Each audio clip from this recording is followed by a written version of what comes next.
History படிக்கும்போது ரொம்ப ஆர்வமா இருக்கும். நம்மளுடைய முன்னோர்கள் எல்லாம் வாழ்ந்தது, அவங்க வாழும்போது இருந்த வாழ்க்கை முறை, அவங்க பண்ண வணிகம், அவங்க பண்ண போக்குவரத்து, இல்ல அவங்க யூஸ் பண்ண பொருள், இதெல்லாம் பார்க்கும்போது கேள்விப்படும் போது நம்மளுக்கு ஒரு பிரமிப்பா இருக்கும். சில நேரத்துல சின்ன வயசுல படிக்கும்போது அது உண்மையாது 2000 வருஷத்துக்கு முன்னாடி யூஸ் பண்ண பொருள் எல்லாம் இப்ப வச்சிருப்பாங்க, அது உண்மைதானா அது அப்படின்ற மாதிரி நம்ம எல்லாம் நிறைய நம்மளுக்குள்ள கேள்வி கேட்டுனது உண்டு.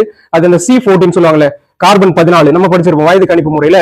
அமெரிக்காவிலாம் அந்த புளோரிடா மாகாணத்துல போயிட்டு இது வந்து செக் பண்ணி இது இத்தனை நூற்றாண்டு பழமையானது அப்படின்னு எல்லாம் சொல்லும் போது நம்மளுக்கு சின்ன வயசுல அதை ஏத்துக்கிற அளவுக்கு மனப்பான்மை இருக்காது.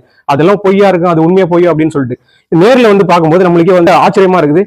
நீங்க ஹிஸ்டரி எல்லாம் நல்லா படிக்கணும், நல்ல மார்க் எடுக்கணும். உங்களுக்கு ஹிஸ்டரி சம்பந்தமா, அதாவது இந்த பண்டைய காலம், கற்காலம், நம்ம படிச்சிருக்க புதிய கற்காலம், பழைய கற்காலம், அது விருப்பத்தோட படிக்கணும் அப்படின்னா இது மாதிரியான இடத்த வாய்ப்பு கிடைச்சா வந்து பாருங்க.